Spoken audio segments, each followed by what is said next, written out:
O cara pergunta assim, Caio, né, baseado no que você disse aí, Caio, qual o equilíbrio da vida material com os princípios? Com os princípios? Os princípios.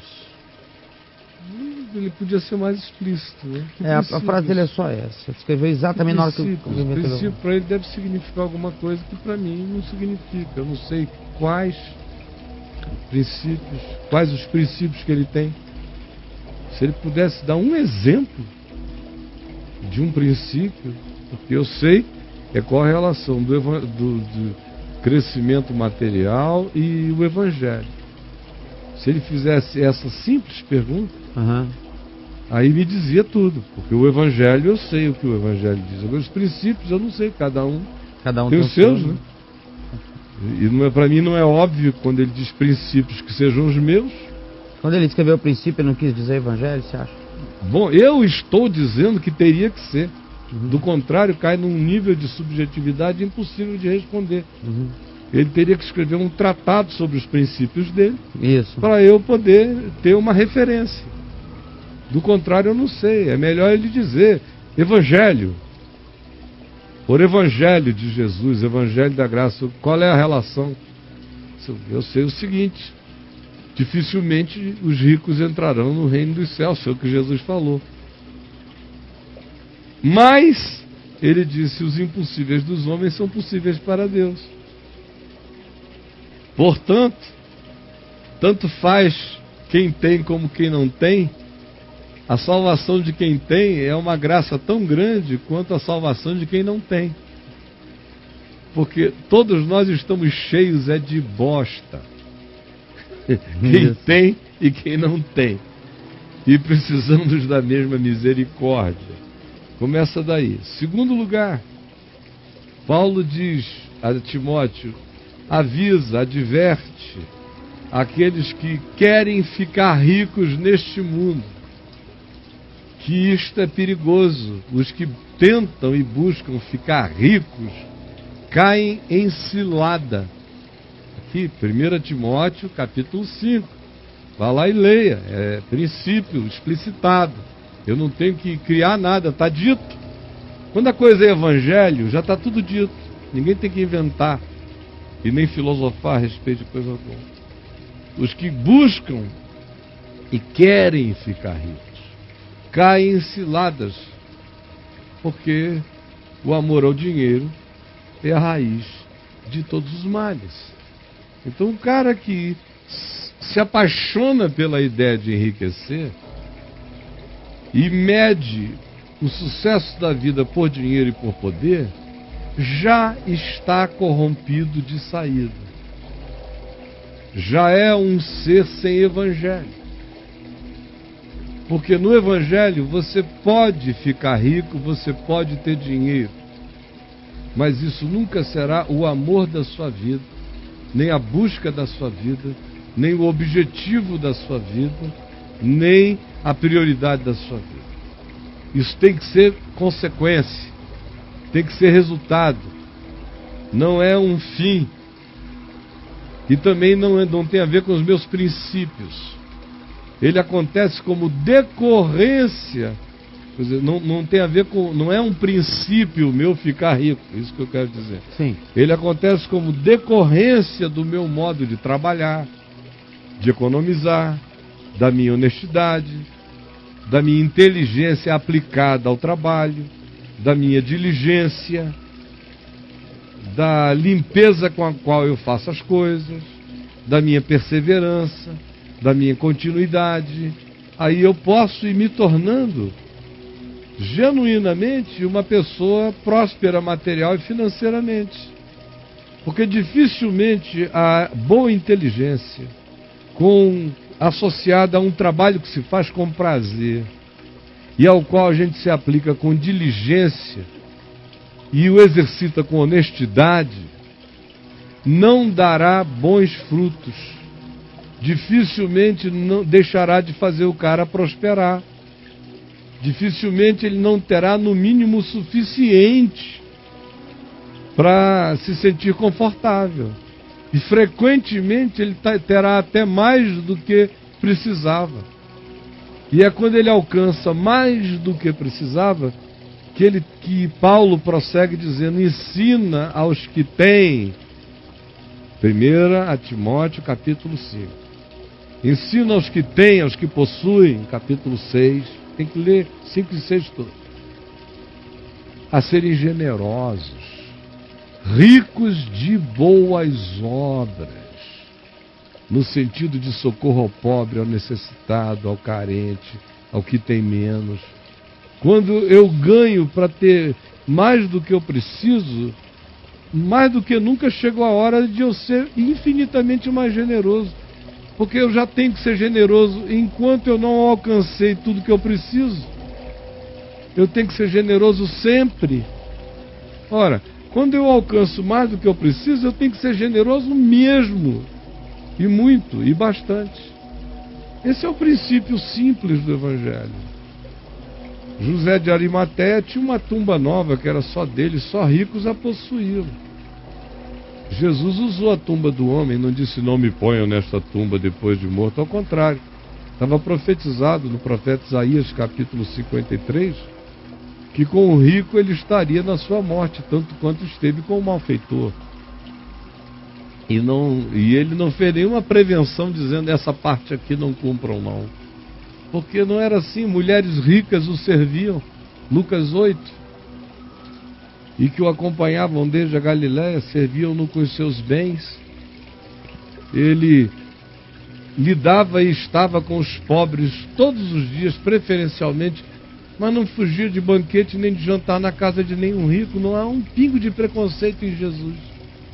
E ao mesmo tempo a franqueza dele é total quando diz: dificilmente os ricos herdarão o reino de Deus, porque eles cultuam Mamon.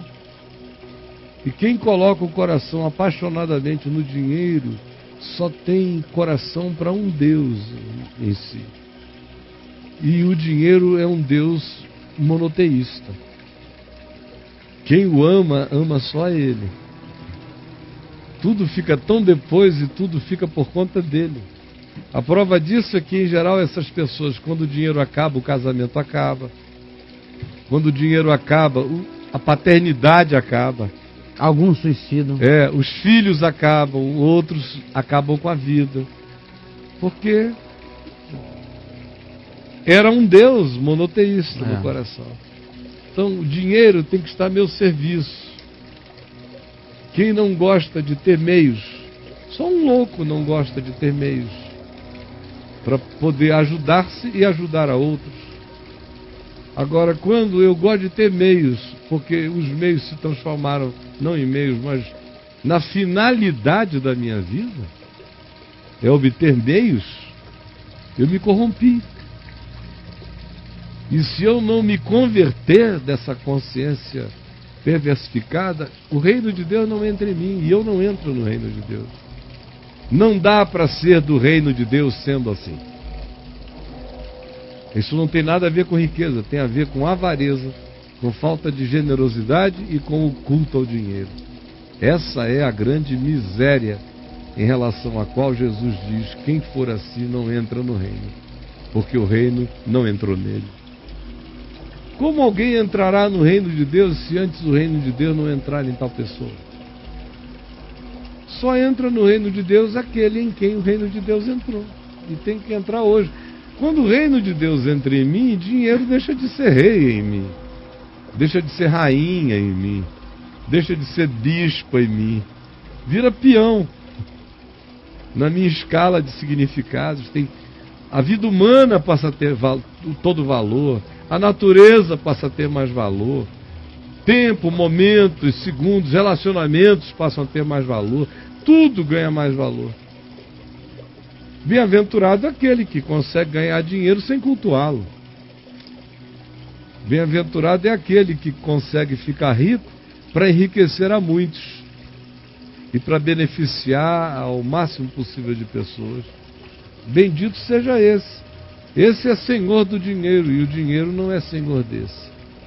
Mas se for diferente, está destruído. Se for com a filosofia do Edir Macedo, está no inferno. Você conhece gente assim, Caio? Muito.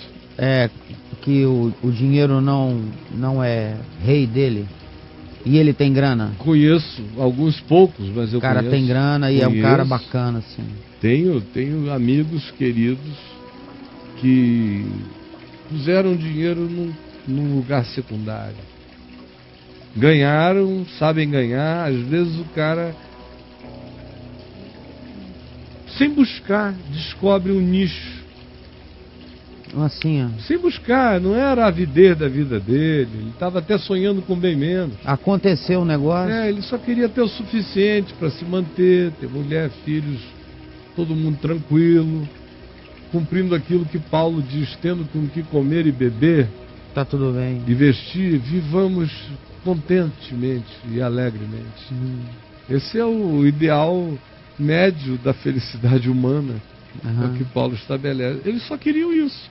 Aí o cara descobre um nicho, descobre que essa máquina aqui está em falta no mercado, mas está sobrando na Guiné-Bissau. Aí ele vai lá e começa a trazer essa máquina da Guiné-Bissau para cá. Aí começa a vender e de repente ele vira um fenômeno de vendas. Como foi o primeiro a entrar no mercado e era inteligente, diligente, trabalhador e operoso, cercou suficientemente bem o seu negócio que não parou mais de prosperar. E aí ele resolveu fazer um investimento numa outra área, numa outra também, que eram seguras, tranquilas, não deu passos maiores do que as pernas, não ficou querendo ficar rico do dia para a noite, porque esse nunca foi o objetivo. Ele só está sendo inteligente na aplicação do que tem como oportunidade, sábio e diligente, e está prosperando. Quanto mais prospera, mais os outros prosperam com ele. O pai prospera financeiramente com ele, a mãe. O irmão passa a estudar numa escola melhor, a irmã recebe uma força para fazer um mestrado que ela não podia fora, porque o humano aqui banca. Ele começa a ajudar as pessoas à sua volta, ver meios de oportunizar, fazer pessoas melhorarem a sua condição de vida, o seu nível de emprego. Em geral, são pessoas que começam a humanizar o ambiente de trabalho. O empresariado deles é de um empreendedorismo humano e socialmente integrativo, melhorando a vida de muita gente. Gente assim é gente linda, gente do bem. Eu conheço alguns assim. São raros, mas eu conheço. Existe. Tive muita gente no curso da vida com esse coração que me ajudou desse modo, financeiramente. Os maiores ajudadores financeiros que eu tive na minha vida eram pessoas que tinham esse coração. E hoje, alguns que me ajudam ainda são pessoas com muito menos recursos financeiros do que os anteriores, mas são pessoas com esse mesmo coração, com essa mesma atitude. Claro, graças a Deus, existe gente do bem, honestamente ganhando dinheiro e sendo bem sucedida, sem pisar ninguém. Claro que sim. E graças a Deus por isso. Amém.